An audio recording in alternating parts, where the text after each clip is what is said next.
Como vocês estão? Tudo bem? Muitos aqui me conhecem, talvez a maioria. Eu não tive o prazer de conhecer alguns outros. Meu nome é Urias, eu sou membro da Igreja Presbiteriana de Vespasiano. Ali está o meu pastor, reverendo Adair Goulart, e a sua esposa Miriam, ao lado da belíssima Daniele, minha esposa. Eu espero que vocês gostem de estudar sobre as origens. Hoje nós falaremos um pouco sobre a criação de Deus. Esse é um assunto importante. Deixa eu só alinhar meu tablet aqui, gente.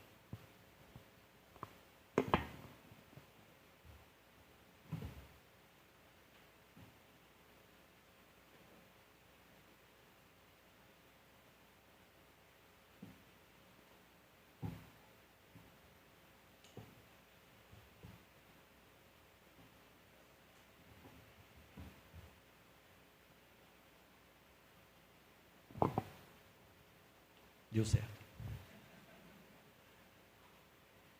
Vocês podem abrir comigo em Gênesis capítulo 1, por favor.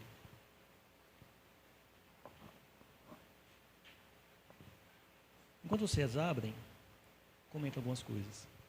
Na atualidade, há algumas posições sobre a origem de todas as coisas que são muito famosas.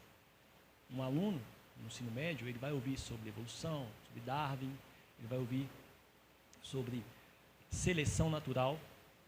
Ele vai ouvir sobre muitas coisas que, às vezes, um leigo pode falar assim, que chatice, isso parece muito científico, muito chato. O nosso propósito nessa noite não é falar sobre chatices, mas é entender o que Deus disse na sua palavra. Será que a Bíblia ensina alguma coisa sobre a origem? Será que a Bíblia ensina sobre o primeiro momento do universo? Será que ela ensina? Ela ensina. O nosso papel hoje é descobrir, à luz da Bíblia, antes da ciência, o que Deus disse. Porque a ciência deve ser lida à luz daquilo que Deus ensinou. Nenhum cientista estava lá. Nenhum cientista filmou. Ele tirou uma foto. Ele tem que tirar conclusões a partir de dados que eles têm hoje. E esses dados podem não ser precisos. Enfim. O nosso tema é a criação dos céus e da terra. Vai dar certo.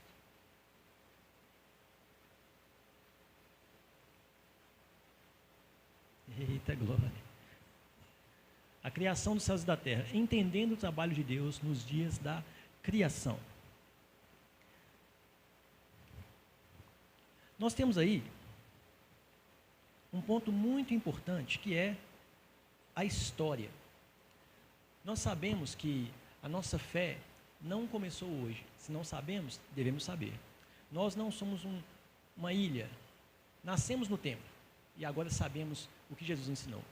Jesus ensinou algo que vinha anterior a ele. Jesus não ensinou nada novo. Ele falava pautado na lei e nos profetas. Quando Paulo chega diante do rei Agripa, ele defende-se diante dele dizendo: eu nada mais falei do que Moisés e os profetas falaram. Então a nossa fé é uma fé histórica. A fé de Jesus era histórica. E a nossa fé também. Então, à luz da história, nós temos ensinos sobre as origens. Um documento muito importante chamado Credo Apostólico. Credo? Que é isso, Vara? Credo é só um nome dado a documentos antigos que expressavam crenças. Esse é o Credo Apostólico. Não foi escrito pelos apóstolos, mas ele contém a doutrina dos apóstolos. O resumo, a síntese. E o que ele diz? Creio em Deus Pai, Todo-Poderoso, Criador do céu e da terra. Atenção, Criador. Ou seja, os antigos pais, ou seja, aqueles cristãos, há séculos e séculos atrás, eles criam que Deus era Criador do céu e da terra. Ou seja, há um lastro histórico, há uma rastreabilidade daquilo que foi crido. Existe um outro documento importantíssimo, chamado Credo Niceno-Constantinopolitano, esse ali do século IV. Ele diz: creio em um Deus, Pai Todo-Poderoso, Criador do céu e da terra, e de todas as coisas visíveis e invisíveis. Atenção, ele diz Criador do céu e da terra, e ele dá uma ênfase além, e de todas as coisas visíveis e invisíveis, ou seja, até mesmo aquilo que não é visível aos homens, como anjos, são criados por Deus, uma ênfase novamente à criação. Temos também um outro documento, nós estamos aqui caminhando na história, né? Credo Apostólico, provavelmente segundo século, fomos para o quarto século. Demos um salto, fomos para o século XVII, um documento chamado Catecismo Maior de Westminster. O que ele diz? Na sua pergunta 15. Você estuda catecismo, você é igreja católica. Como é que pode um negócio desse? Na verdade, a igreja reformada, que é a igreja lá que surgiu a partir de Lutero, ela tem um conceito de estudo por meio de perguntas e respostas. Então, alguém faz uma pergunta e a resposta daquilo é um meio didático de se aprender. Esse modelo de perguntas e respostas se chama catecismo. Quando é um texto corrido, se chama confissão. Então, não é igreja católica não, tá? É só um modelo um método de ensino. E esse catecismo diz: que é a obra da criação? A sua pergunta 15. É a resposta: a obra da criação é aquela pela qual Deus, pela palavra do seu poder, fez do nada o mundo e tudo quanto nele há, para si no espaço de 6 dias, e tudo muito bom. O que o texto está dizendo? Que Deus criou, mas agora vocês veem que ele caminha um pouco adiante. Ele explica: foi em 6 dias, ele criou pela palavra do seu poder, ele criou do nada, ou seja, a fé histórica ela foi enriquecida ao longo do tempo. Cavaram a Bíblia e acharam mais pedras preciosas. Também, no próximo slide,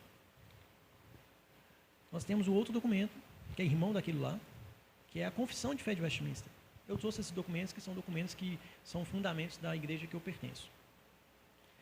E na seção sobre a criação, é o capítulo 4, diz o seguinte: ao princípio, aprove a Deus, o Pai, o Filho e o Espírito Santo, para a manifestação da glória do seu eterno poder, sabedoria e bondade, criar ou fazer do nada, no espaço de 6 dias, e tudo muito bom, o mundo e tudo que nele há, visíveis e invisíveis. Aqui quase que nós chegamos em uma plenitude da explicação sobre a criação. É dito que Deus criou, ele criou do nada, ele criou para a sua glória, já mostrou a intenção da criação, e mostrou que aquele que criou é trino. Não é um Deus individual, é um Deus que tem pluralidade, é um Deus que tem comunhão em si mesmo, que é o nosso Deus. Então nós temos aqui um desenvolvimento histórico da fé cristã. Então, a criação é importante, aprender sobre as origens é importante. É tão importante que isso foi estudado ao longo de mais de 2000 anos. Nós não podemos ser rebeldes, nós temos que aprender com os antigos, não é? Enfim, nós chegamos então no livro de Gênesis.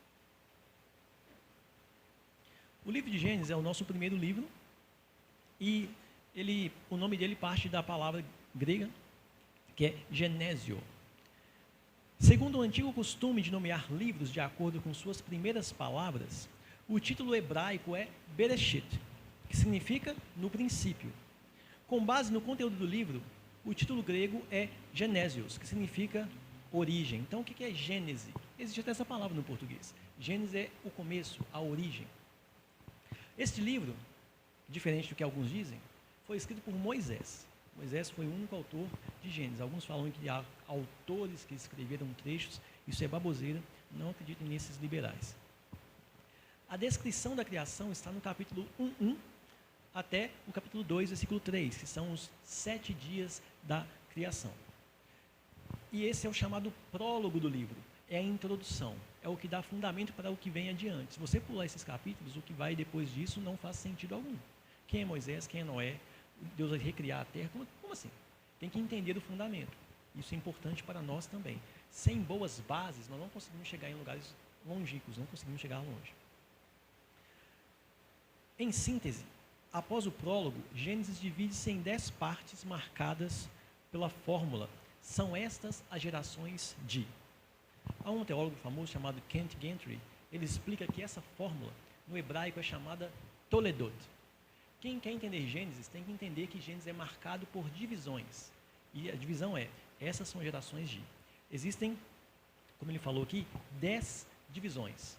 E quando há essa divisão, o livro ele ganha uma nova nuance. Ele explica a descendência de algo, a origem de algo além. Ou seja, é muito importante entender essa divisão. Inclusive no capítulo 2, que muitas pessoas passam ao largo, não entendem, e nós vamos entender nessa noite.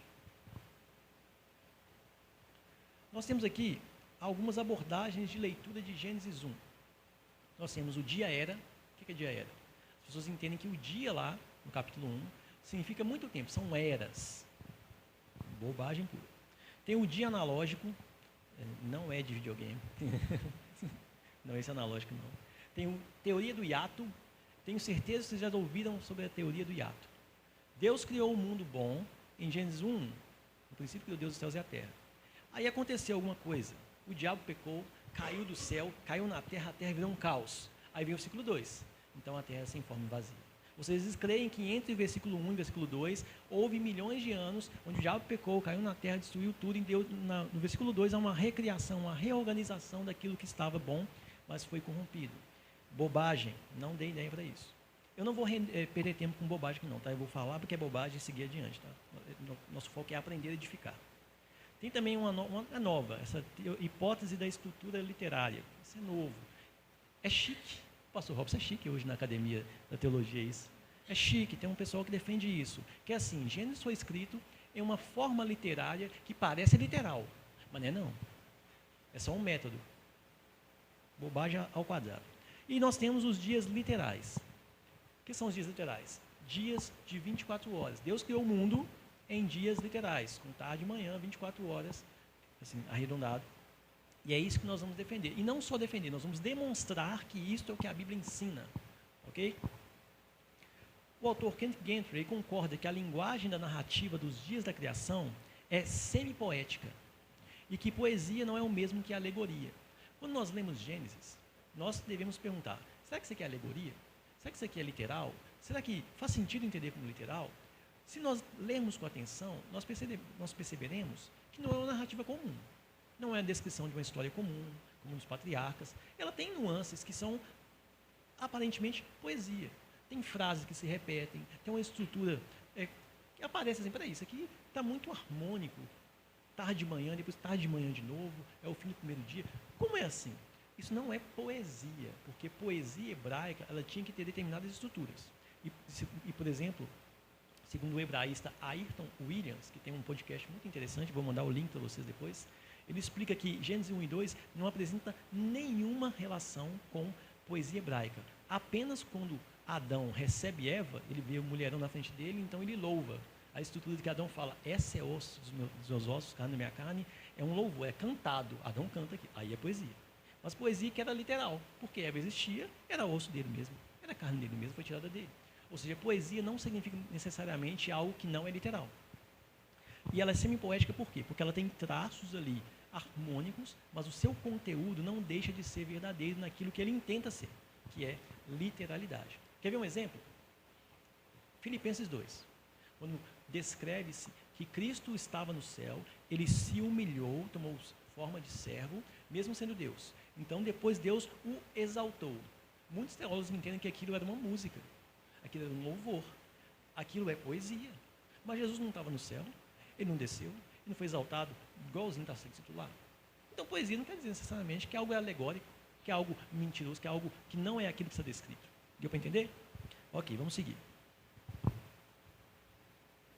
Vamos para a metodologia. Nessa palestra, eu adotarei a abordagem de dias literais, como eu disse, pois eu entendo que essa é a posição bíblica, ortodoxa, ou seja, crida durante a história, e praticamente adotada durante toda a história da igreja. Essa história de evolução é moderna. Século XIX. 19. Charles Darwin, que se afastou de Deus. Então, meu foco vai ser explicar os dias da criação. E eu não entrarei em debates científicos. Porém, por outro lado, aquilo que eu vou falar vai ter consequências no debate científico. Okay? Há um autor muito bom, chamado Ken Han, indico a todos. Ele defende a posição que nós defenderemos. Ele diz que Gênesis 1 a 11 tem as mesmas características de narrativa histórica que Gênesis 12 a 50.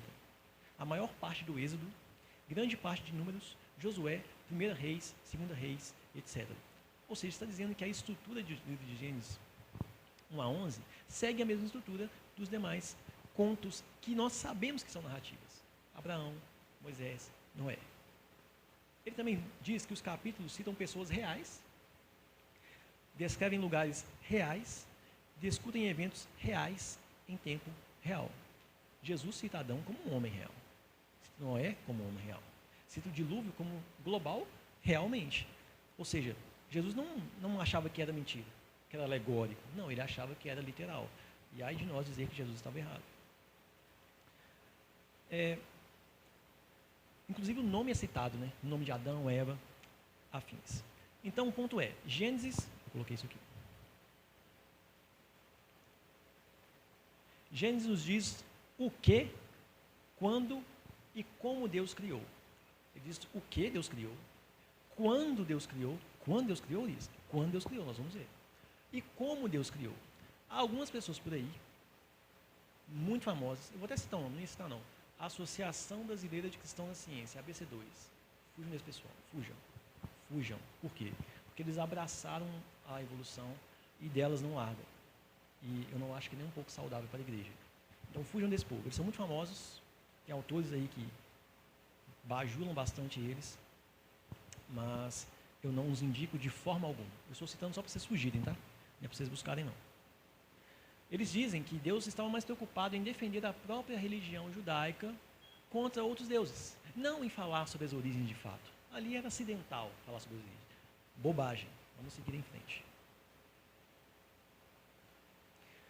Um teólogo muito famoso chamado Louis Berkhoff, francês, ele destaca alguns elementos da criação.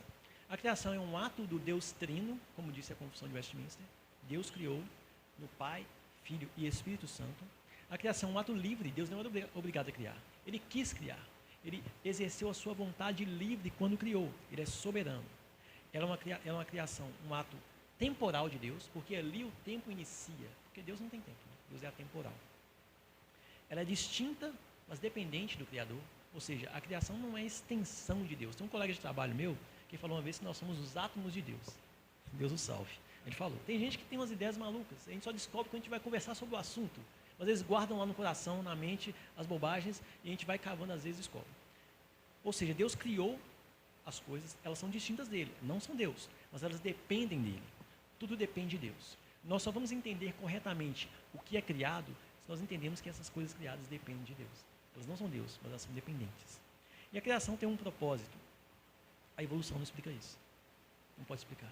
Não tem um telos, não tem um fim, não tem um alvo a ser alcançado. Mas Deus fez tudo para a sua glória. Nós voltamos a Ele durante a nossa existência. Então Deus é o Criador e Ele criou todas as coisas em uma semana, que é conhecida como a Semana da Criação. Deus agiu criativamente em 6 dias e descansou no 7º dia. Um autor brasileiro chamado Bernard Shaw diz que os povos antigos da Mesopotâmia, região lá de Israel, acreditavam que o universo havia resultado de diversas interações entre entidades divinas, que representavam o caos e a ordem. Então, Gênesis explica sobre a origem, mas ele também, de fato, devemos reconhecer isso, ele contrapõe outras crenças. Isso é verdade, nós vamos ver. Tem ideias malucas, Deus morreu e caiu, e ali surgiu o mundo. Alguns povos antigos achavam que era isso. Sangrou e nasceu um rio. De um Deus sangrou e nasceu um rio. Alguns acreditavam nisso. Acreditavam batalhas cósmicas e daí resultou na criação do universo. Nós assistimos. Quem já jogou Deus da Guerra? Na Terra nasce isso aí. O Emanuel concordou comigo. Então isso é... Eles criam de fato. Hoje a gente ri, acha bobagem, mas eles acreditavam nisso. Isso era crença real para eles. Mas isso é contraposto pela Bíblia. Gênesis corrige isso. A criação reflete a sabedoria e o poder de Deus. E como disse um autor chamado Andrew Sandlin, este mundo é o mundo de Deus. O mundo pertence a Deus. Ele foi criado para dar-lhe glória. Ok. Vocês estão comigo, gente? Eu não quero que eu seja enfadonho aqui, mas eu quero que nós cresçamos juntos. Ok? Chegamos na semana da criação. Gênesis 1 a 2, 3. Dia 1. Aqui eu vou deixar, então, bastante tempo dia 1 ali. Vocês podem focar em mim, é só para dar um guia, tá? Eu estou com um material aqui de 16 páginas. Eu vou enviar para vocês depois. Eu criei o material com a intenção de todos poderem entender. Não é só para mim entender. Então, esse aqui é um guia mais para a gente conversar, mas o conteúdo do que eu estou falando, eu vou enviar para vocês poderem estudar com as referências e tudo mais, tá? Pois não? Também.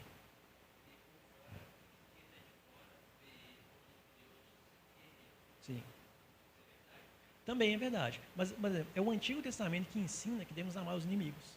Jesus, quando fala mal aos inimigos, ele está citando o Pentateuco. Ou seja, a ideia de que Deus é apenas guerreiro, é um Deus que tem ira e está irado, ele está contrapondo os outros povos, é parcialmente verdadeira. Porque Deus odeia o pecado e ele batalhava contra isso. Ele destruía outras nações.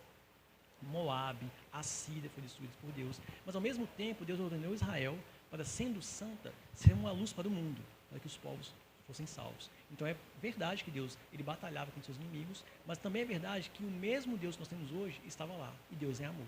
Ele desejava que as nações fossem salvas. Por isso ele colocou Israel como uma nação sacerdotal. Ele queria que eles fossem reino de sacerdotes, ele diz. Quando Pedro cita isso em 2 Pedro, ele está citando o Êxodo. O reino de sacerdote era para ser Israel originalmente. Então ele aplica a igreja porque Israel não cumpriu o seu propósito. Então Deus é bom, mas ele também é fogo consumidor. Isso desde o Antigo Testamento. Ok? É justiça também. Ok. Nós chegamos lá no dia 1. A palavra hebraica para dia é Yom. Y-O-M. Ela é usada, assim como no português, em seus dois sentidos literais e normais. Quais são esses? Nós somos dia. Nós somos o quê? Período claro. Está de dia. Período claro. E, não, ontem, passou o dia de ontem. Estou falando de quê? Das 24 horas. Isso não é novo. Gênesis 1 trata o Ion, dia, da mesma forma. Vamos aqui continuar. Ou seja, o dia em Gênesis 1 é o período claro e o ciclo inteiro de trevas e luz. Os dias são numerados, dia 1º, 2º, 3º, e cada dia ele é precedido por passaram-se tarde e amanhã. É importante nós entendermos o que significa isso, nós vamos chegar lá. Todos os outros lugares no Antigo Testamento, onde Yom é modificado por um número, significa sempre um dia literal de 24 horas. Então, o Antigo Testamento, todas as vezes que fala dia e coloca o primeiro dia, segundo dia, terceiro dia, 10º dia, sempre, ele está falando de um dia comum. Por que é que no Antigo Testamento, em Gênesis 1, vai ser diferente? Nós não temos razões hermenêuticas para isso. Ken Han comenta que havia muitas palavras hebraicas e de línguas vizinhas, como o aramaico, que poderiam ser usadas para significar muito tempo. Então ele podia ver no dicionário hebraico e falar assim, o que significa muito tempo? Eu vou usar isso aqui porque o dia lá são eras. Não, ele não escolheu essas palavras. Ele escolheu a única palavra que significava dia literal. Será por quê, né? Porque era dia literal, ora bolas. Então, vamos seguir. Também nós temos uma palavra chamada fiat, que é uma palavra latina, a gente conhece do carro fiat, né? Mas significa faça-se. Então, podemos dizer que a criação resume-se em 8 faça-se, 8 fiats que se espalham por 6 breves dias. No dia 1º ainda, vocês podem ler comigo? Na verdade, vocês podem abrir, mas eu tenho que ler, né? Alguém me dá sua Bíblia, por favor? É porque eu tive que usar o celular e o tablet e eu fiquei sem recursos de Bíblia. Obrigado, pastor. Vamos lá. Gênesis 1:1, assim. No princípio criou Deus os céus e a terra. Era a terra sem forma e vazia. Trevas cobriam a face do abismo e o Espírito de Deus se movia sobre a face das águas. Disse Deus, haja luz e houve luz. Deus viu que a luz era boa e separou luz das trevas. Deus chamou a luz dia e as trevas chamou noite. Passaram-se, olha o que ele falou aí, ó. Haja luz. Separou as luzes das trevas. Deus chamou a luz dia. Período claro, dia. Beleza. E as trevas chamou noite. Passaram-se a tarde e a manhã. Esse foi o primeiro dia. Dia, período completo. Você viu aí os dois sentidos da palavra dia? Beleza. Então lemos aí. No princípio, o que significa no princípio? Significa o início da marcação do tempo. Porque Deus ele é anterior ao tempo. Deus não é temporal.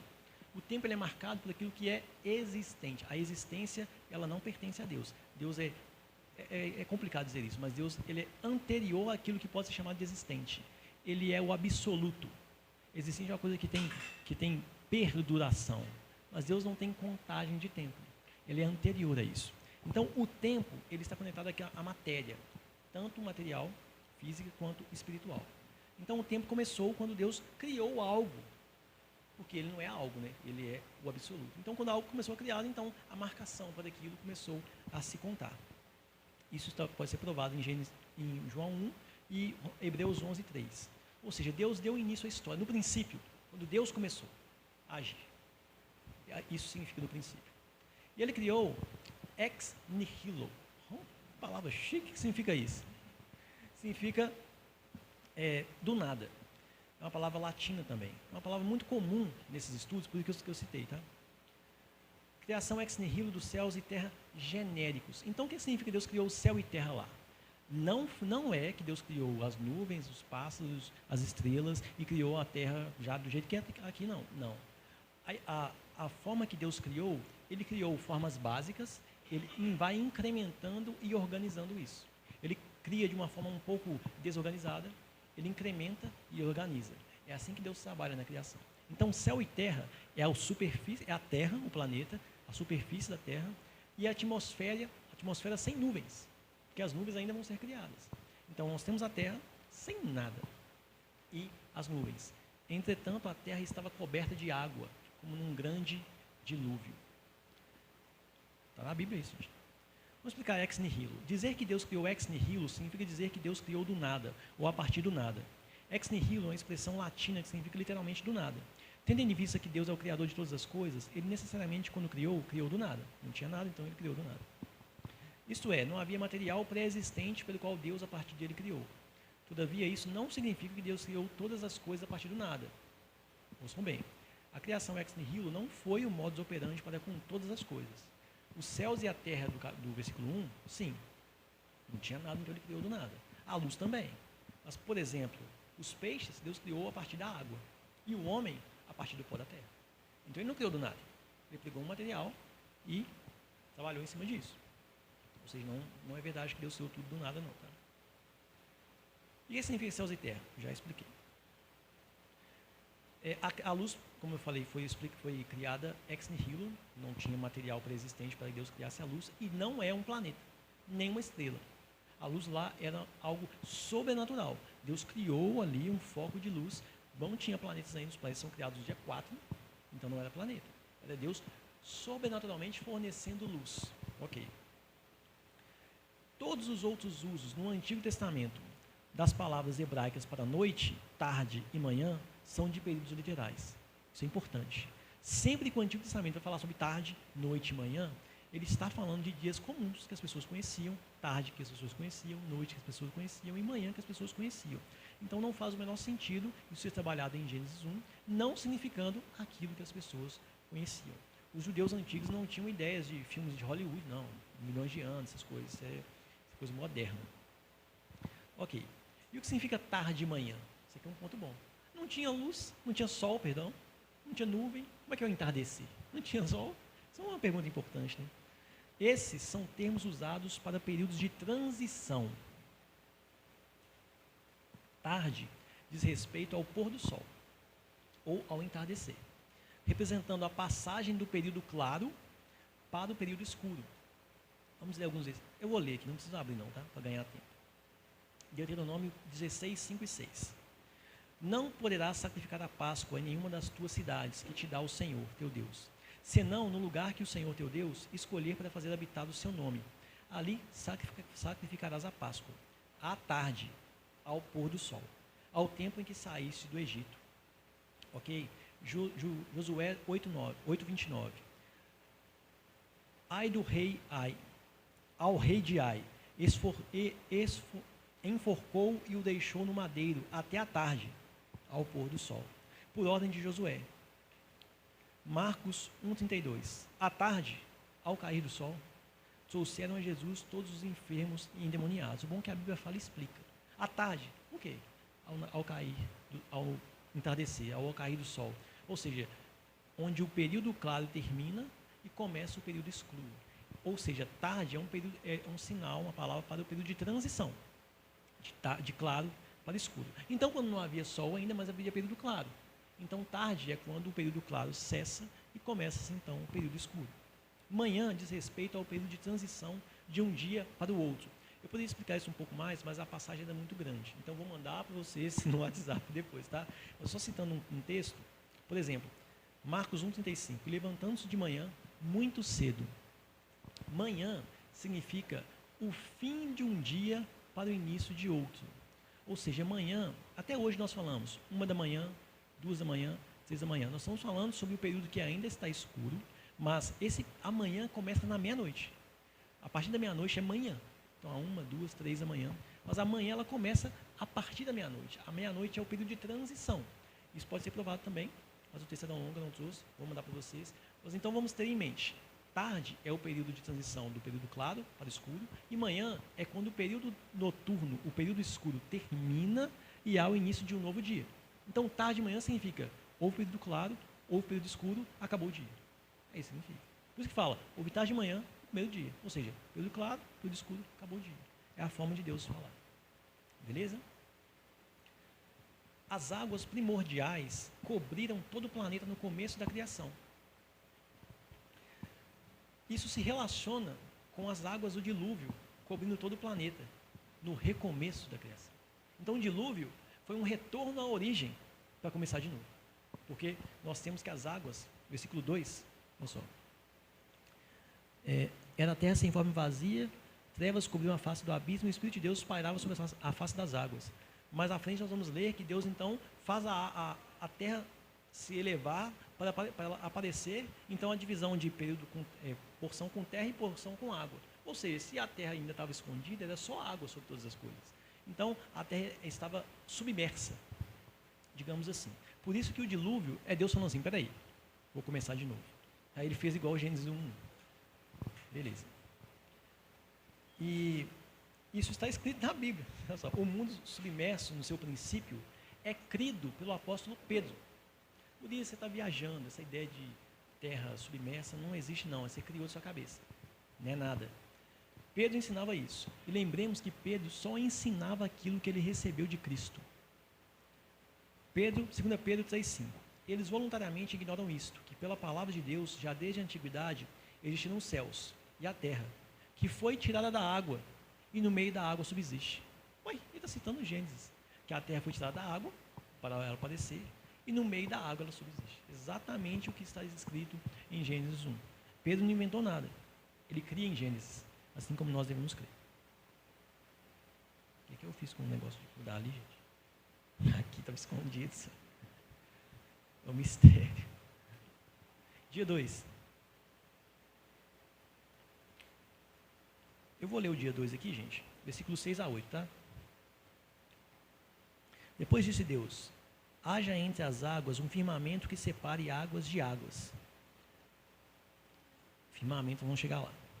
Então Deus fez o firmamento e o separou as águas que ficaram abaixo do firmamento das que ficaram por cima. E assim foi. Ao firmamento Deus chamou o céu. Passaram-se a tarde e a manhã. Esse foi o segundo dia. Beleza. O que Deus fez no segundo dia? Ele fez separação entre as águas. Águas no céu e águas na terra. E o espaço entre as águas foi chamado céus. O hebraísta Ayrton Williams diz que no hebraico, aquilo que era, não podia ser contado, que era extenso demais, não tinha singular. Então você vai ver que às vezes a Gênesis vai falar céu, às vezes vai falar céus. Mas no hebraico é céus. Mas está falando de uma coisa só. É porque era imensurável, então eles colocavam plural. Então é igual Deus fala de si mesmo, Elohim, que é deuses. Tem um aspecto ali da pluralidade pessoal, mas tem também a ideia de imensurabilidade. Deus é muito grande, por isso ele é chamado deuses às vezes. Beleza. Então nós tínhamos a água somente sobre a terra. Deus tira uma parte dessa água, coloca acima do firmamento. Nós sabemos que o firmamento aqui é o céu. E o céu havia sido criado no dia 1. Viu céus e terra. Então, como eu disse, como não havia nuvens, ali no dia 1 era uma atmosfera sem nuvens. No dia 2, Deus pega a água da terra, coloca um pouquinho no céu, cria nuvem, e então há as nuvens, há o espaço entre as nuvens e a terra, que é a atmosfera, que também é chamada céus. Ok? Então, as águas no firmamento, ou sob o firmamento, eram as nuvens, tá? Tem gente que acreditava que era um oceano no céu. Já viu essa história? Eu já vi. Um oceano sobre o céu. Viagem, isso não é a Bíblia, não. Era as nuvens. Não quer dizer que a água tinha que estar em estado líquido, né? Dia 3. Vamos seguir. Dia 3 é o versículo 9 a 13, tá? E disse Deus, antes que eu esqueça, vocês viram aí que em todos os dias tem, e foi tarde e manhã, o dia segundo. Ou seja, Deus dá o destaque para falar que ele fez algo, então ele parou de fazer e o dia acabou. Isso é importante, por quê? Se, como nós vimos e provamos, tarde significa o fim do período claro e manhã o fim do dia, Deus só trabalhou durante o dia. Deus não trabalhou à noite. Ele trabalhou, houve tarde. Peraí, anoiteceu. Então Deus não trabalhou de noite. Sabe o que significa? Significa que esse é o padrão. Isso é ensinado também no restante da Bíblia. A noite, idealmente, ela não é feita para o trabalho comum. A noite é feita para o descanso e o deleite no Senhor. O trabalho é feito para o dia. Então, pelo pecado, nós precisamos de segurança, de polícia. Pelo pecado, o consumo é desenfreado, então nós temos que comer à noite, coisas mirabolantes, tem que ir em restaurante, tem que fazer festa, fazer aquilo outro, e pessoas estão trabalhando para isso. Mas isso é algo desenfreado da nossa carne, porque originalmente não era para ser assim. Originalmente, e o padrão ideal é trabalhar durante o dia, por quê? Porque Deus assim o fez. Ele é o nosso paradigma, ele é o nosso exemplo. Ok. É até interessante quando Jesus fala assim que ele fez a sua obra, e ele fala assim, então chegou a noite, as trevas. E no Evangelho tem isso. Ou seja, ele está falando assim, eu trabalhei, agora as coisas escureceram, agora eu não trabalho mais. E quando ele morreu, quando ele terminou a sua obra, houve trevas sobre a terra. A Bíblia é grande, gente. A Bíblia é boa demais. Dia 3, 9 a 3, vamos lá, né? E disse Deus, ajuntem-se num só lugar as águas que estão debaixo do céu, e apareça a porção seca. Opa, apareça a porção seca? Então não tinha a porção seca aparente. Dilúvio. Dilúvio não. A terra submersa. E assim foi. A parte seca Deus chamou terra, e chamou mares ao conjunto das águas. E Deus viu que ficou bom. Até o 13. Então disse Deus, cubra-se a terra de vegetação, plantas que deem sementes e árvores cujos frutos produzam sementes de acordo com suas espécies. E assim foi. A terra fez brotar a vegetação, plantas que dão sementes de acordo com suas espécies e árvores cujos frutos produzem sementes de acordo com suas espécies. E Deus viu que ficou bom. Passaram-se tarde de manhã, e esse foi o terceiro dia. Deus fez tudo durante o dia. Beleza. Ajuntamento das águas e aparecimento da porção seca. Deus chamou ao juntamento das águas mares e a porção seca terra. Vocês lembram que Deus chamou o planeta de terra lá no versículo 1? Então terra aqui tem mais de um sentido. É igual nós falamos hoje. Terra é o quê? É o planeta. Mas terra é o quê? É o pó que eu pego no chão. Terra também. Mesma coisa. Não está muito diferente da linguagem bíblica aqui não. É importante notar que a Bíblia diz a porção seca. Apareça a porção seca, não as porções secas. A ciência comprovadamente diz, hoje, ensina, que no princípio havia só um continente. Tem até o desenho que consegue encaixar os continentes assim, né? É isso que a Bíblia ensina. Havia só um continente e os oceanos, ou o grande oceano. Está na Bíblia, gente. A ciência é boba. Demorou demais para aprender isso. É até chamado de Pangeia, né? Esse único continente. Deus criou a partir da terra erva verde, erva que dá semente e árvores frutíferas. Meus irmãos, Gênesis é tão grandioso, eu gosto muito do livro de Gênesis, principalmente os primeiros capítulos, porque nós estamos falando de um recorte de Gênesis. Nós estamos destacando a obra da criação em Gênesis. Mas em Gênesis nós podemos destacar pacto, nós vamos destacar a relação do homem com a cultura, a relação do homem com a comunidade e a família. Nós podemos destacar a ideia do Éden como um santuário, Adão como sacerdote. Nós podemos trabalhar tantas coisas aqui, a dieta alimentar a partir de Gênesis, o que Deus nos ensina a partir disso, como entender a si mesmo, como entender o mundo, a cosmovisão, tudo em Gênesis 1, 2 e 3. Ou seja, nós estamos falando de um recorte. Gênesis ele é vasto e nós não podemos esquecer disso. Muitas vezes nós podemos negligenciar, isso aqui é só isso mesmo. Não. Tem muita coisa em Gênesis, nós não podemos desprezar isso não. Dia 4, a partir do versículo 14. E o trem está lá no dia 2 ainda, você não fala nada não, né? Versículo 14 a 19. Disse Deus, haja luminares no firmamento do céu para separar o dia da noite. Sirvam eles de sinais para marcar estações, dias e anos. E sirvam de luminares no firmamento do céu para iluminar a terra. E assim foi. Deus fez os dois grandes luminares, o maior para governar no dia e o menor para governar na noite. Fez também as estrelas. Deus os colocou no firmamento do céu para iluminar a terra, governar o dia e a noite, e separar a luz das trevas. E Deus viu que ficou bom. Passava-se a tarde e a manhã. Esse foi o quarto dia. Sempre que Deus termina uma obra, Ele fala, foi bom. Ele avalia o que Ele fez. Isso é um ensinamento para nós. Nós devemos agir conscientemente, trabalhar, efetuar as nossas ações, avaliar e falar, será que isso é bom? Será que isso glorifica a Deus que me ensinou a fazer e verificar se isso é bom. Ou seja, Gênesis ele é didático também para a nossa vida prática. A criação dos astros é ex nihilo. O texto não fala que Deus criou os astros a partir do ar, ou da terra, ou das águas, não. Só fala que Deus criou os astros. Ou seja, os astros foram criados para quê? Para marcar dias, anos, o dia e a noite, sinais e tempos determinados, que são as estações. Ou seja, os astros, as estrelas, foram criadas para nos servir. Você já ouviu falar de signo? Qual que é o seu signo? Meu é Ares. É peixe. Boba. Eu uso a seguinte tática. A pessoa pergunta para mim, qual é o seu signo? Eu falo urso. Mas o urso não existe. Nenhum existe. Essa é boa. Mas o que isso ensina? Essa ideia pagã, uma ideia que é muito contrária à Bíblia. Que as estrelas, existe algum poder sobrenatural, uma entidade lá, que me conduz, que guia a minha vida. Eu devo servi-la. Eu entendo a estrela como uma divindade. Eu entendo ali como um poder que pode me guiar, que sabe o futuro. Somente Deus sabe isso. Então eu atribuo a algo criado aspectos e atributos divinos. Entretanto, a Bíblia me ensina a entender corretamente o que a estrela é. Ela não deve ser um ídolo para mim. Na verdade, Deus a criou para me servir. O sol te serve, pastor. As estrelas te servem, João. A lua serve ao Senhor, pastor. O Senhor, pastor. Elas marcam os meses, os anos e os dias. Para quê? Para nosso benefício. É para isso que Deus criou as estrelas. Elas são grandes, mas elas são para nós. Não devem ser idolatradas. Os astros são criados na expansão dos céus. Veja o versículo 14 aí. Deixa eu ver como é que está nessa versão aqui. Aqui na versão do pastor Robson diz, haja luminares no firmamento do céu, mas há também a expressão expansão dos céus. Temos um problema aí. Urias, você não falou que o céu era onde ficavam as nuvens? Como é que as estrelas vão caber no céu das nuvens? Não cabe não. O sol não cabe lá no meio das nuvens, não, gente, não é fácil.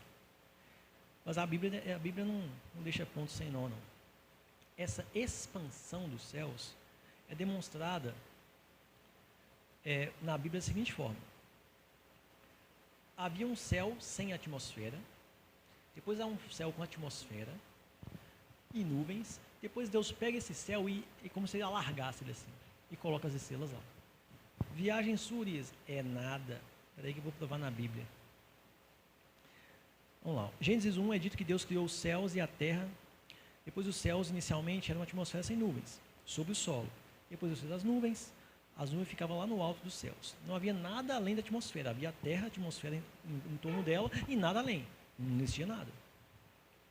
Não havia nada além. Então no quarto dia Deus criou os astros. Os astros não caberiam na atmosfera terrestre. Em consonância com essa realidade, a Bíblia diz que Deus estendeu os céus.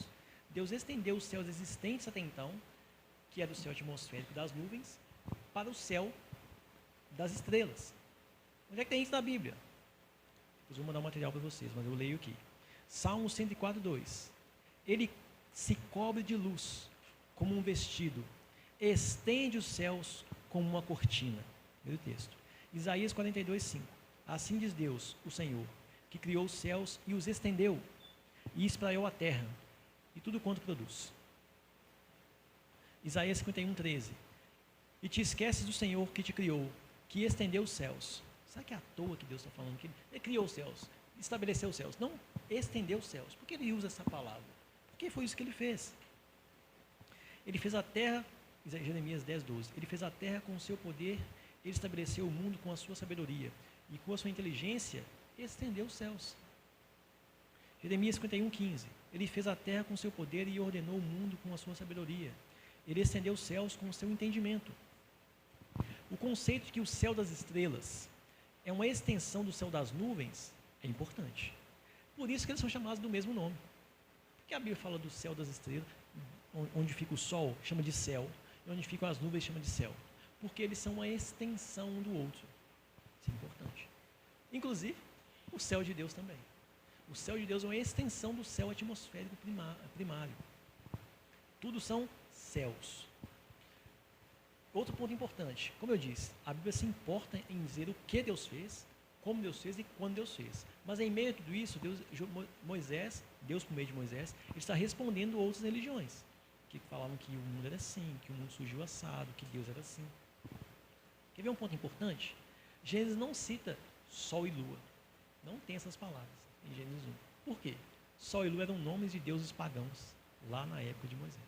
Então Deus não deu crédito a eles. Ele chama de luminares, aqueles que iluminam, que portam a luz. Esse é o propósito. E desse modo, Deus está reorientando a forma de ver as coisas daquele povo. Eles estavam acostumados, eles vieram do Egito, estavam acostumados a entender o sol como um deus, Ra. Aí tinha o guardião dos mortos como outro deus, Anubis. Enfim, Deus fala assim, vocês estão acostumados a entender eles assim, não é? Não é assim não. Eu criei eles para servir vocês. Eles não são divindades. Vocês não devem nada a eles. Eles foram criados para vocês. Ok? Então a palavra céus no capítulo 1 tem um sentido progressivo. Ela significa a atmosfera sem nuvens, a atmosfera com nuvens e o céu das estrelas. O mesmo nome é dado a cada um desses ambientes. Quando os astros foram criados, o período claro e escuro já existia. Tem tarde e manhã desde o dia 1º, sendo que o Sol foi criado no dia 4. Então, já existia período claro e escuro. O Sol e a Lua são integrados à estrutura vigente. Então, o Sol e a Lua não foram criados para, a partir dele, haver a marcação do tempo. Eles foram criados para manter a marcação do tempo que já existia. Já existia período claro e período escuro. Deus não coloca o sol. Fala assim, agora você vai governar isso. Essa dinâmica que eu estava mantendo, agora eu estabeleci você para manter esse fluxo. É assim que as coisas são. Isso significa que o período claro e escuro que nós temos hoje, governado por sol, governado por lua, é do mesmo princípio. Que eles não inventaram novos períodos. Eles marcaram os períodos existentes até aquele dia. Dia 5. Vamos lá para o versículo 20. Disse também Deus, encham-se as águas de seres vivos, e voem as aves sobre a terra, sobre o firmamento do céu. Assim Deus criou os grandes animais aquáticos, e os demais seres vivos que povoam as águas, de acordo com suas espécies. E todas as aves de acordo com suas espécies, e Deus viu que era bom. Então Deus os abençoou, dizendo, sejam férteis, e multipliquem-se, encham as águas dos mares, e multipliquem-se as aves da terra. Passaram-se a tarde e a manhã. Esse foi o 5º dia. Deixa eu deixar para trás lá, gente. Enfim. A criação a partir da água dos peixes. Os peixes foram criados a partir da água, não foram criados do nada. A partir da água, os peixes foram criados. E também os demais seres vivos que povoam as águas, como grandes animais aquáticos, baleias. As aves, entretanto, não são descritas de onde elas vieram. Deus cria, mas não fala se foi do nada. Então nós podemos inferir. Como os animais são criados de acordo com seus ambientes. Os animais da terra são criados a partir da terra. Deus pega a terra e a partir dela cria os animais. Os animais aquáticos são criados a partir da água. Então é lícito deduzir que as aves foram criadas ou do ar ou da terra, que são os ambientes que elas transitam, mas o texto não deixa isso claro. Okay? Quando Deus criou os animais, Ele os criou conforme a sua espécie. Vocês acham que Deus colocou isso aí à toa? Nananina, não. Sabe por que tinha muito na época que Moisés escrevia? Nações pagãs e suas crenças. Os deuses dessas nações, eles eram híbridos. Quem aí sabe como que era o corpo de Dagon, o deus da Filístia? Ele tinha um corpo de homem, da cintura para cima, e da cintura para baixo ele era como um peixe. Ele era uma sereia, é tipo isso. Quer ver o outro? Como é que chama? Estava na minha cabeça aqui, mas tem uns que têm cabeça de touro e corpo de homem. Por que existe essa dinâmica? Anubis tem cabeça de cachorro, chacal, né? E o corpo de homem. Por quê? Porque eles acreditavam que existia essa diversidade no mundo espiritual. Mas Deus faz a questão de falar. Os animais, a criação que eu criei, ela se reproduz conforme a sua espécie. É cachorro, é cachorro. É gato, é gato. É homem, Não existe esse tipo de mistificação. Isso é mentira. O que Moisés está fazendo aqui? Ele está ensinando a verdade, está combatendo o erro. Novamente, Gênesis ensina a criação, mas ele também combate falsas doutrinas. Espécies aqui, gente, um problema muito, eu descobri estudando para essa palestra, um problema muito grande para a ciência moderna, especialmente os evolucionistas, é o conceito de espécie.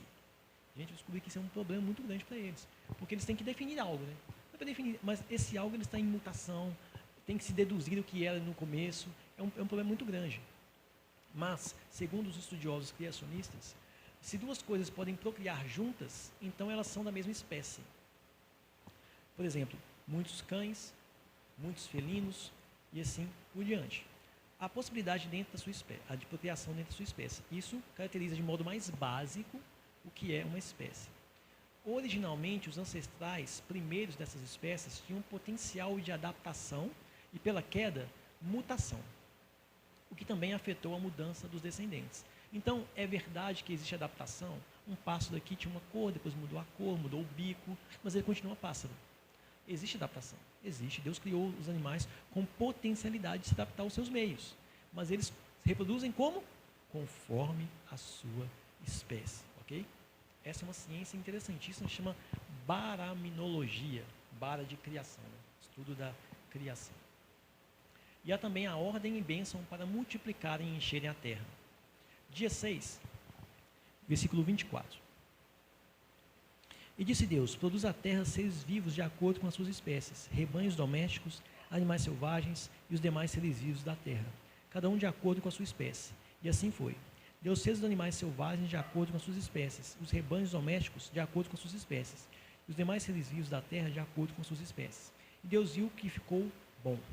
Então disse Deus: façamos o homem à nossa imagem, conforme a nossa semelhança. Domine ele sobre os peixes do mar, sobre as aves dos céus, sobre os grandes animais de toda a terra, e sobre todos os pequenos animais que se movem rente ao chão. Criou Deus o homem à sua imagem, a imagem de Deus o criou, homem e mulher os criou. Deus os abençoou e lhes disse: sejam férteis e multipliquem-se, encham e subjuguem a terra, dominem sobre os peixes do mar, sobre as aves do céu, e sobre todos os animais que se movem pela terra. Disse Deus: eis que lhes dou todas as plantas que nascem em toda a terra e produzem sementes, e todas as árvores que dão frutos com sementes. Elas servirão de alimentos para vocês. E dou todos os vegetais como alimento a tudo que tem em si fôlego de vida, e todos os grandes animais da terra, e todas as aves do céu, e a todas as criaturas que se movem rente ao chão. E assim foi. E viu Deus tudo quanto havia feito, e tudo havia ficado muito bom. Passaram-se a tarde e a manhã. Esse foi o 6º dia. Deus fez muita coisa agora aí, não é?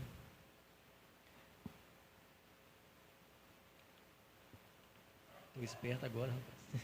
Deixa eu chegar no 6º dia aqui. Ó. Deus criou a partir da terra, novamente, ele usou o material ali, né? Usou uma matéria-prima para criar os animais domésticos ou gado, algumas versões falam em gado. Répteis aí também são chamados de animais que rastejam, e animais selváticos. Todos eles são criados da terra. Esses animais selváticos são aqueles que se tornariam, após a queda, animais carnívoros. Não há registro de bênção para a multiplicação desses animais. Isso fica implícito. Por quê? Porque é a criação do homem que é o destaque nesse 6º dia. Tá? Então, Deus sempre fala: multipliquem-se como uma bênção. É uma bênção se multiplicar, segundo a ótica divina. Mas esses animais, não existe esse registro, porque é ao homem que é dada a ênfase nesse 6º dia. Deus criou o homem da onde, gente? Do barro. Não, foi do pó. Pó é terra seca. Muita gente fala que Deus criou o homem do barro, mas não está escrito na Bíblia isso não, tá? Está escrito terra. Ele criou a imagem e semelhança para dominar sobre toda a criação. Então Deus cria animais aqui, aquáticos, terrestres, aves, ele cria vegetação, ele cria alimento, ele cria o homem e fala assim: tudo isso aqui é para você. Você vai dominar sobre todos os animais que eu criei antes. E toda essa vegetação, esses frutos, é para você também. O homem é a coroa da criação. Ele é criado para desfrutar daquilo que Deus criou. É importante destacar que, quando Deus formou o homem do pó da terra, antes de ele soprar o fôlego de vida, o homem não era um bonecão de barro não, tá? Você já viu isso aí? Vou voltar lá. Spoilers. O homem não era um bonecão de barro. A gente tem a ideia que Deus criou o homem da terra, formou ele ali bonitinho, e aí então o homem ficou feito, mas era barro. Aí Deus vai faz assim, e aí o homem vira de barro, vira gente. Não é essa a ideia bíblica não, tá? A ideia bíblica é que Deus criou a partir do pó o homem. Aí quando ele soprou o fôlego de vida dele, já era homem, já era carne, já era sangue, já era um homem completo. A terra, o pó, é a matéria-prima, entendeu? Não é que ele era barro e depois virou do nada, não. Eu já escutei isso. Não cai nessa não. O homem ser feito alma vivente era crido por Paulo. Ah, mas isso é só o Antigo Testamento. Não. Olha o que Paulo fala lá em 1 Coríntios 15, 45. Assim está também escrito. O primeiro homem, Adão, foi feito alma vivente. O que Paulo está reproduzindo? Gênesis 1. Está citando exatamente o que Deus criou. Como Deus criou o homem para ser. Polêmicas. Animais são filhos? Eu posso chamar de filho, tem problema? Não tem problema. É uma maneira carinhosa. Agora, tratar animais como filhos é um problema. Por que é problema? Porque Deus disse que nós devemos dominar sobre os animais. E o que isso assume? Assume que o homem tem maior valor. Ele tem qualitativamente superioridade. Ele está em outro degrau, está um degrau acima. Nenhum animal, nem mesmo anjos, são chamados imagem e semelhança de Deus. O homem é. Isso é entender a si mesmo conforme a Bíblia. Entender as nossas criações conforme a Bíblia. Nós devemos honrar os nossos animais. Como? Se eu assumir ele, eu devo tratá-lo bem. Eu devo dar carinho a ele. Mas se eu quiser matar ele e comer, eu posso. Por quê? Então, mas só para entender, vocês entenderam a lógica? Nós temos o direito divino de matar animais para comer. Mas não tem o direito divino de matar outro homem. Por quê? Porque ele é a imagem de Deus.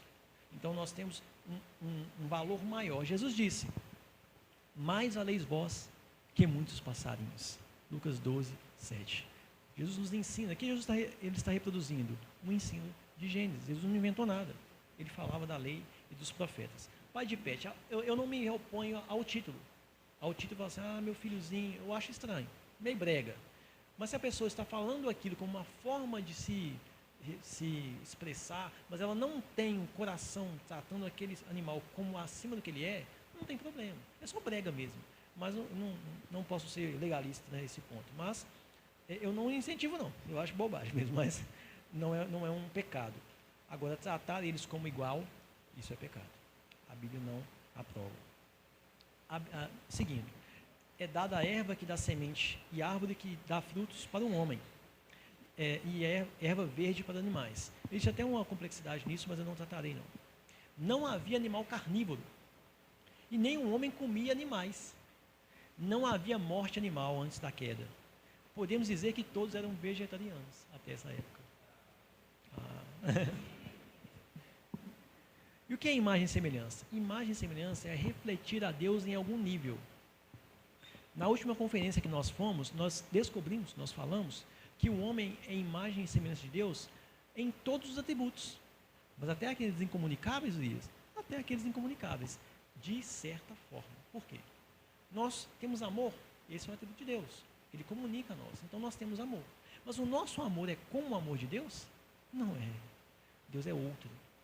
As atribuições dele, as qualidades dele não são como as nossas. Nós somos um reflexo assim pobre do que Deus é.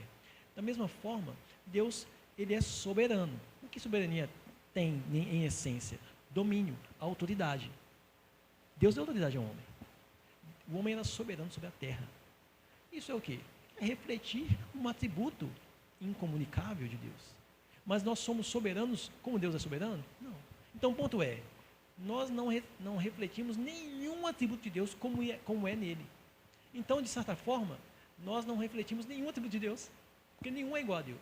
Mas, por outro lado, nós refletimos todos em nível muito inferior. Deu para entender? Então, a imagem de Deus é refletir os atributos e também o domínio. O domínio que é algo próprio de Deus, que Ele dá. Ele fala, encher a terra e sujeitai-a. Isso é algo que Deus está comunicando ao homem. O meu governo eu comunico a vocês. Por isso que nós chamamos Adão e Eva como corregentes, como vice-gerentes de Deus, porque eles coordenavam a criação. Ok. Então, tem um outro ponto aqui. Deus cria o homem e a mulher, e aí Adão fica todo alegre, né? Mas ele cria o homem e a mulher com potencialidade sexual. Ele cria já com intenção. Eles vão ter desejo um pelo outro. Esse desejo clama por satisfação.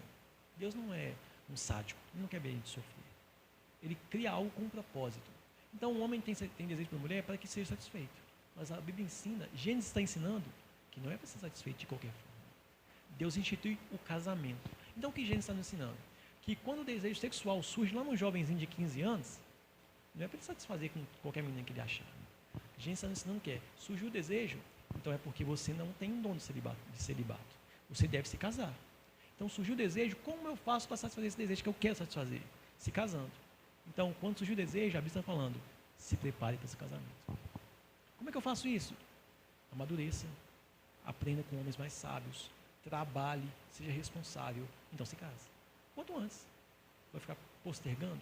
Então, o fato de o desejo sexual nascer, segundo Gênesis 1, é para que ele seja consumado no casamento. Se você quer se casar, não satisfaça de qualquer forma. Satisfaça-o legitimamente. Então, se esforce para isso. Seja responsável.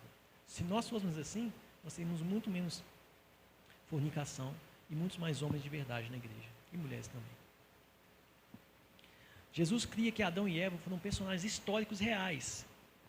Ele diz lá em Mateus 19,4: não tendes lido que aquele que os fez no princípio, macho e fêmea os fez? Ou seja, Jesus não acreditava que Adão e Eva eram um mito. Pastor, você acredita que tem gente que defende isso? Cristão, teólogo, fala que Adão e Eva eram mito. Ou que eles não eram o primeiro casal. Deus nos livre dessas bobagens, não é? Dia 7. Gênesis 2, 1 a 3. Assim foram concluídos os céus e a terra, e tudo o que neles há.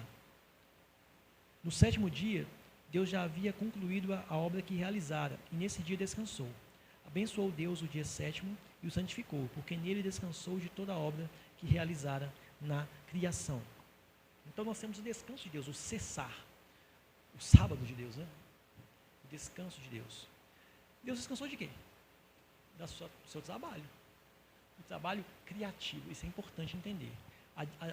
A estrutura que Deus nos apresenta é que Deus era um trabalhador, e ele trabalhou 6 dias, durante o dia, descansou à noite, e aí chegou um dia que ele descansou. Ele criou um exemplo que nós devemos seguir. Esse é o exemplo para o homem. Há um autor chamado Joseph Piper que diz: o descanso de Deus não foi um cessar de todo o trabalho. Jesus confirma isso, quando diz que em João 5,17, meu Pai trabalha até agora, e eu trabalho também. Então Deus não cessou todo o trabalho. Ele cessou um tipo de trabalho. Qual? Da criação. Sabe o que isso significa? Que Deus não cria hoje como ele criou na criação. Nunca mais Deus cria ou criará da forma que ele criou em Gênesis 1. Aquele trabalho cessou. Ele descansou da sua obra. E se vocês perceberem, todos os dias tem, e foi à tarde e amanhã. O sétimo dia não tem. Sabe o que o texto está nos sugerindo, está nos ensinando, provavelmente, é que esse descanso de Deus da obra da criação não teve fim. Não foi concluído esse dia, sob a ótica divina. O dia acabou, era um dia literal. Mas o texto não nos fala isso. Por quê? É um ensino teológico. Deus, ele nunca mais criará, porque ele ainda está no seu descanso da criação. Essa obra, ele não faz mais. Deus abençoou esse dia e o santificou. E a santificação no Antigo Testamento é a santificação para algo. Na verdade, é a santificação para o homem. Então Deus abençoou e santificou para que o homem pudesse fazer uso desse dia. Por isso nós temos que descansar. Não trabalhar todos os dias não é algo ensinado pela Bíblia. Chegamos no Jardim do Éden. Como Kent Gentry diz, Gênesis 2, em vez de enfatizar a poderosa criação, lá Moisés enfatiza a relação pactual. Então Deus cria. Ele estabeleceu o cenário. Chegou no Gênesis 2, ele chama mais para perto. Falou, vem cá agora. Em Gênesis 1, a palavra utilizada para Deus é Elohim, que é um nome geral para Deus. Em Gênesis 2 é Yahvé. É o nome pactual de Deus. Ele fala assim, vem para perto aqui, agora eu vou falar da minha relação com essa criatura que eu criei. Que eu contei a história que eu criei agora eu vou me relacionar com ela. Chega mais perto. Gênesis 2, há um ponto importante. Vamos lá, Gênesis 2,4. Gênesis 2,4 fala assim, essa é a história das origens, dos céus e da terra, no tempo em que foram criadas. Aí fala, quando o Senhor Deus fez a terra e os céus, ainda não tinha brotado nenhuma árvore, nenhum arbusto no campo, e nenhuma planta havia germinado, porque o Senhor Deus ainda não tinha feito chover sobre a terra. E também não havia homem para cultivar o solo. Todavia brotava água da terra e irrigava toda a superfície do solo. Então o Senhor formou o homem e tal. Beleza. Nós acabamos de ler que Deus criou a terra, criou a planta, criou a árvore que dá semente, a árvore que não dá semente, criou um monte de coisa. Como é que Deus fala, o texto está falando aqui que não tem árvore sobre a terra? O Gênesis é contraditório, gente. Gente, meu tempo acabou, mas eu vou ter que estender um pouquinho. Vou fazer o possível. Como é que não tem planta se Deus falou que tem planta? Lembra daquela palavrinha lá do começo que eu falei? Toledot, que são as marcações, 10 marcações de Gênesis, que fala assim, essa é a descendência de, é a geração de. A palavra utilizada em Gênesis 2:4 aqui, essa é a origem dos céus e da terra, essa é o Toledot dos céus e da terra. O que o texto está nos ensinando? Que o jardim do Éden é como se fosse a descendência dos céus e da terra. Existe o céu e a terra, e o céu e a terra concebe algo, que é o jardim do Éden. Então, o texto, a partir do versículo 4, não está falando sobre o mundo geral. Está falando sobre a porção de terra onde Deus decidiu plantar um jardim. Nessa porção de terra, não havia árvore. O que Deus fez? Plantou a árvore. Então, o Gênesis 2:4 está falando sobre a criação do jardim do Éden. Não está falando sobre todo mundo. Ok? E a narrativa do jardim é um comentário ao 6º dia da criação. Porque o jardim do Éden, ele nasce, ele é feito no 6º dia. Porque o homem é criado no jardim do Éden nessa descrição. Então, o jardim do Éden é um comentário do 6º dia. Ao 6º dia, ao 7º dia a conclusão, então Moisés volta no 6º dia. Peraí. Vou contar o que aconteceu a partir do mundo criado aqui. Aí conta a relação de Deus com o homem a partir de um jardim. Éden significa delícias. E jardim é equivalente a paraíso. Então Deus criou para o homem um paraíso de delícias, para se deleitar nele. Eu abandonei esse slide aqui, né, gente? Misericórdia. Olha lá, é um pecado. A ordem dos dias, vamos lá. Vamos ser breves. Há muitas frases repetidas em Gênesis. E Deus viu 7 vezes. E assim foi 6 vezes. Foi bom 6 vezes. O que significa isso? Significa ideia de continuidade. Deus fez, opa, vi, foi bom, aconteceu, vamos seguir. Ou seja, mostra que os dias eles são consecutivos. Não são dias intercalados, como se diz, dias sobrepostos. Há autores que defendem que o dia 1 e 4 é o mesmo dia. Não é. Porque Deus avalia o dia, ele segue adiante. E as coisas se encaixam. Então, os dias, a semana da criação é uma semana que mostra continuidade. A conclusão do trabalho de criação. Quando Moisés fala de toda a criação finalizada, ele classifica em céus e terra. Versículo 2, capítulo 2, versículo 1. Assim foram concluídos os céus e a terra, e tudo que neles há. Na Bíblia, céus e terra é a forma de expressar, de dizer tudo que criou. Todo o universo. Céus e terra, o que significa isso? Todo o universo. Então, Gênesis 2:1 fala céus e terra e os seus exércitos, ou seja, tudo que existe e os habitantes de lá. Tanto animais, anjos e homens. Inclusive, o céu de Deus é uma criação também, onde os anjos estão. Habitam de forma especial, né, que eles estão na terra também. Por isso é chamado de terceiro céu. Mostra que ele é uma criação, pertence à classe céus e ele é um ambiente, né? Céus, ambiente celeste, terra, ambiente terreno. O ambiente celeste ele é classificado em 3. Né? Existem paralelos. O primeiro dia, eu coloquei. No primeiro dia Deus criou os céus, o mundo e a luz. No 4º dia, ele criou os astros e os colocou no céu. Estabeleceu o sol e a lua para regularem os períodos com luz e sem luz. Criou ambientes, preencheu ambientes. Segundo e 5º dia também tem relações. No 2º dia, Deus separou as águas entre águas sobre os céus e águas sobre a superfície da terra.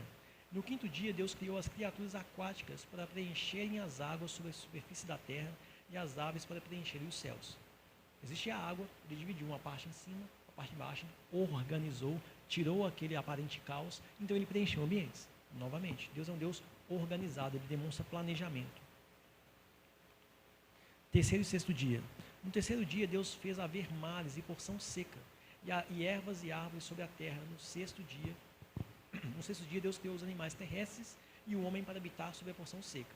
Ou seja, água, terra, no sexto dia colocou lá os habitantes.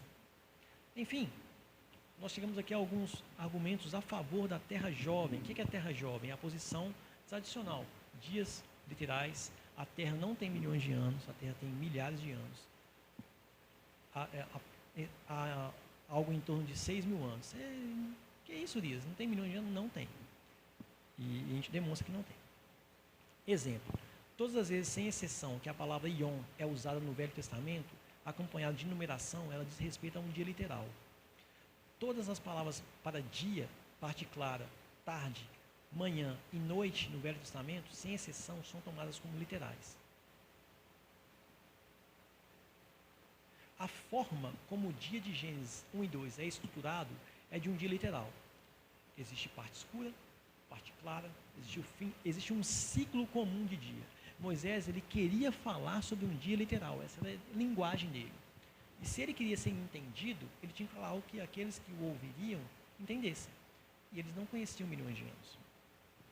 As palavras de apreciação, como por exemplo, viu Deus que era bom, e diferenciação, como por exemplo, foi o primeiro dia, segundo dia, demonstram que não houve intervalo entre os dias. Acabou um dia, começou o outro. Essa é a ideia. E a função do Sol e da Lua seria ainda de marcar o tempo, e essa é a função deles lá no começo, mostram que a função deles não mudou. Se a função deles não mudou, os dias não mudaram. Um outro argumento. Gentry destaca que Adão foi criado no sexto dia. No sexto dia, durante o dia, como eu demonstrei. Se os dias significam milhões de anos, a Bíblia fala que Adão teve 930 anos só. Como é que Adão viveu milhões de anos? Ele morreu com 930 anos. Não pode. Ele tem que ter vivido um dia literal. Um dia de pequena duração. E lá em Êxodo 20 fala assim, ó, a razão anexa, um título aqui, a razão anexa ao quarto mandamento mostra que os dias da semana da criação são literais. Aqui em Êxodo 20, 10 e 11 fala, ó, mas o sétimo dia é o sábado do Senhor teu Deus. Não farás nenhuma obra, nem tu, nem teu filho, nem tua filha, nem teu servo, nem tua serva, nem o teu animal, nem o teu estrangeiro que está dentro das suas portas. Por quê? Você está explicando. Por que você não deve trabalhar nesse dia? Porque em 6 dias o Senhor estreou a terra, e o mar e tudo que neles há. E ao sétimo dia descansou. Portanto, abençoou o Senhor o sábado e o santificou. O que Moisés está falando aqui? Ó? A forma que Deus fez, o modelo, é o que vocês devem imitar. Por que vocês devem trabalhar 6 dias e descansar um? Porque Deus fez assim, portanto façam assim. Essa é a ideia de Moisés. Então a semana de Deus é o paradigma, é a base para a semana do homem. Ok? Estamos finalizando, graças a Deus. O Urias fala demais. Mas é a aparência de milhões de anos. Os astrônomos olham para o universo e falam assim, não, tem 700 anos-luz, como é que resolve isso? Olha para a Terra e fala assim, essa rocha aqui tem 500 milhões de anos, como é que resolve isso? Samuel, responde aí como é que faz. Aqui, ó, Gênesis 1, 11 e 12, aqui está escrito lá, ó. E disse Deus, produz a erva verde, erva que dê semente, árvore frutífera que dê fruto segundo a sua espécie, cuja semente está nela sobre a terra. E assim foi. E a terra produziu erva, erva dando semente conforme a sua espécie, e a árvore frutífera, cuja semente está nela conforme a sua espécie. E viu Deus que era bom. Atenção, Deus produziu árvore cuja semente está nela sobre a terra. Aí ele produziu. Aí o texto fala assim, e a árvore frutífera cuja semente está nela conforme a sua espécie. Aí Deus criou. Como? A árvore. E como? Com a semente dentro da fruta. Espera aí. 5 segundos atrás, não tinha macieira. Deus fala assim, haja. Aí 5 segundos depois, tem a macieira com a maçã, com o fruto lá dentro. Chama um cientista moderno e fala assim, quantos anos tem essa árvore? Ele vai usar qual critério? O critério que ele conhece. Uma árvore, tem que plantar a semente, aí vai demorar uns 5 anos para crescer, aí vai ter o fruto, aí o fruto tal, aí vai ter a semente lá dentro. Por quê? Porque o critério é o critério ordinário. Nós não podemos tratar a Gênesis 1 de forma ordinária, mas de forma extraordinária, de forma sobrenatural. Então nós não temos mecanismos modernos para averiguar se aquilo que existe hoje tem a idade que nós dizemos. Porque Deus criou pronto, Deus criou com aparência de velho. Adão acabou de ser criado. 1 segundo atrás não existia. Cria Adão. Chama um cientista. Quantos anos esse homem tem? Eu vou olhar assim, parece que tem 30 anos. Não tem um segundo de vida. Mas parece que tem 30. Então, nós não podemos usar esse tipo de método para medir algo. Nós temos que pedir a ajuda de alguém que estava lá para contar para a gente. A Bíblia nos conta. Vamos seguir. Mas como saber a idade do universo? É contando a genealogia, gente. Você acha que é à toa que a Bíblia fala assim, e nasceu fulano, aí ele viveu 30 anos, mas vivem mais, ele viveu 200 anos. Aí quando ele tinha 200 anos, ele teve esse filho. Aí esse filho viveu tantos anos. Ele fala a idade da pessoa quando ela teve um filho. Para quê? Para que a pessoa possa calcular. E já fizeram cálculos. E dá cerca de 6 mil anos. É à toa que Lucas descreve a genealogia de Jesus até Adão? Será que ele estava maluco? Não. E se você fizer a conta lá em Lucas, não dá milhões de anos. Dá 6 mil. Já fizeram esses cálculos. Então, existe um conceito moderno chamado uniformitarismo. Uniformitarismo, isso. Que é a ideia de que as coisas acontecem de maneira uniforme. Da maneira que acontece hoje é como aconteceu no passado.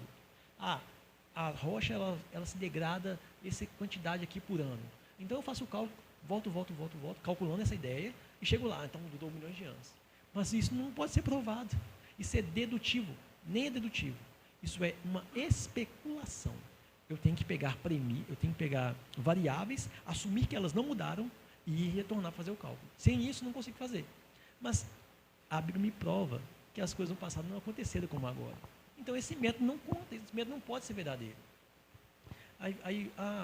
Petróleo, milhões de anos. A Bíblia fala que houve um dilúvio que soterrou milhares de animais na terra com pressão e calor. Isso gera petróleo. Então como é que eu vou olhar para o petróleo e falar que tem milhões de anos? Se a Bíblia me ensina que aconteceu uma catástrofe, que é o outro princípio chamado catastrofismo, que altera a medição das coisas. Sem essas informações, os cientistas vão fazer cálculos dentro da sua ótica corretos, mas faltou informação. Então vão ter conclusões erradas. Então quer dizer, é má fé, não é ideia essa. É que eles abandonaram uma verdade que era importante para as suas conclusões, que é a Bíblia. Outra coisa, a ciência não é uma entidade. Para finalizar de fato mesmo. A ciência não é uma entidade. A ciência ensina isso. Não existe isso. Existem cientistas que têm suas conclusões. Inclusive, muitos discordam entre si. O professor Marcos Erbelin, professor brasileiro, ele é referência mundial em química. Ele defende que as conclusões científicas, elas apontam para a necessidade de um criador. As coisas não poderiam acontecer segundo a evolução cósmica, ele diz. Ele é cientista. Aí chegou outro cientista e falou assim, peraí, não, mas tem que ter essa ideia aqui, as coisas vão acontecendo devagarzinho assim e tal. Qual que é a ciência? Os dois são cientistas, pô. Então a ideia de ciência como uma entidade única que não há discordância não existe. Existem conclusões cientistas. Então as pessoas se apegam a que muitos cientistas falam e falam, a ciência ensina isso. Não ensina. A ciência muda. Quantas vezes o ovo foi bem para a saúde e quantas vezes foi ruim? Eu sou um exemplo básico, mas já mudaram muitas, a física já mudou, Einstein revolucionou a física. Mas antes de Einstein, a física não estava certa, não era ciência? Então nós não podemos depender de determinadas conclusões. A Bíblia vem antes, a ciência deve ser lida à luz da Bíblia, porque essas ciências mudam e mudam muito, mas a palavra de Deus dura para sempre, assim nós aprendemos. Não há como fazer experimentos e análises científicas no passado, não tem como voltar no tempo. Não há como verificar em loco. O cientista precisa assumir pressupostos. Exemplo, a taxa de decaimento é constante. Não houve interferência sobrenatural. As coisas são constantes e aconteceu assim desde lá atrás até agora. Tem como provar isso? Não. Qualquer alteração mudou o cálculo. Mas ele tem que ter uma resposta, então não pode ter alteração. Isto é especulação, não é prova. É especulação. Então, um exemplo aqui.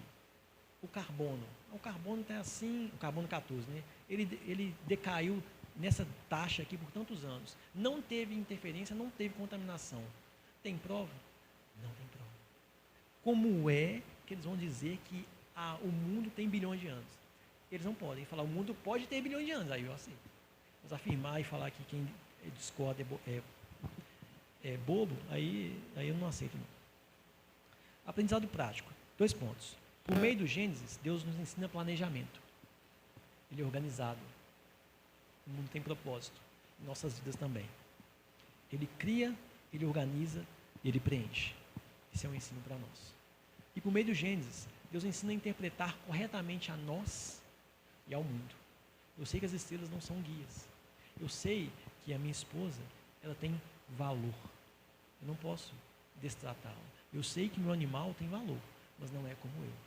Eu sei que o mundo, ele alcançará uma glorificação. Por quê? Porque ele era bom, ele caiu, mas há a promessa de redenção. Então, as coisas, tanto faz, tanto faz. Não, eu ganho propósito, eu ganho identidade, eu sei quem eu sou. Eu sei que a criação de Deus, ela é viva e ela serve a um Deus bondoso. Então, o Gênesis nos ensina a interpretar corretamente as coisas. Por quê? Porque somente assim nós temos real. Por exemplo, vai conversar com a feminista. Ah, a mulher tem valor. Por quê? Ah, porque ela lutou muito. Ah, mas se não tivesse lutado, não tinha? Ela precisa ter um valor objetivo, um valor absoluto. Sem isso, tudo é circunstancial, tudo é passageiro. E a Bíblia ensina, a mulher tem valor. Por quê? Porque ela foi criada à imagem de Deus. Por isso. Não porque ela venceu causas. Não porque ela lutou, ganhou voto. Não, é porque ela é imagem de Deus. Porque ela não tivesse ganhado nada disso, então ela não tinha valor? É circunstancial? É passageiro? Não pode. A Bíblia nos ensina o verdadeiro significado das coisas. E Gênesis nos ensina isso. Enfim. Temos aqui a indicação de livros. Gente, esse livro é fantástico, fantástico. Ele dá uma ênfase na luta contra a ideia de evolução. Guerra de Cosmovisões. São vários autores. Eu, en passant, falei algumas ideias dele aqui. Monergismo. Muito, muito, muito bom. A evolução cai, assim, com força aqui. Mas cai para ser vencida, né? Cai por terra. Rei glória. E esse livro aqui, ele foi básico para mim. Eu citei muito ele aqui na palestra. Ele responde à hipótese da estrutura literária e também à evolução. Um livro muito rico da editora Trinitas, Como Está Escrito. Kent Gentry, esse teólogo aí, indico fervorosamente. É um grande teólogo que nos ensina muito. Doutor, 2 doutorados, brinca. E é isso, irmãos. Deus abençoe vocês. Falei um pouco além do que deveria, mas que nós possamos guardar isso. Vou mandar os links, vou mandar o material, para que vocês possam se aprofundar, tá bom? Deus abençoe. Obrigado, gente.